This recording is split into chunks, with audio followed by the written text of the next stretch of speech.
Idan kana sha'awar fara kasuwanci yanzu ko kuma kai dan kasuwa ne amma kana so ka haɓaka kasuwancin naka, kana so ka ninka adadin kuɗin da kake samu, yi wannan.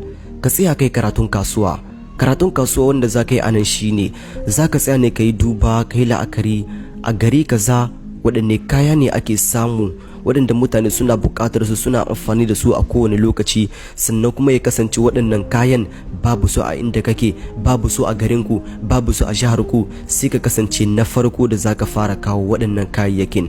Idan kai wannan, kada ka ga yadda mutane za su yi tururuwa domin siyan waɗannan kayan. Akwai waɗanda za su saye su ne domin su yi amfani da su, wasu kuma za su saye ne domin su tafi su ma su ci gaba da tallata su a ko'ina a cikin gari. Wannan yana aiki sosai. Abu mai sauki ne amma yana da wahala sosai.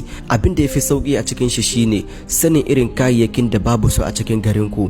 Abin da yafi wahala kuma shine kawo waɗannan kayayyakin a inda kake.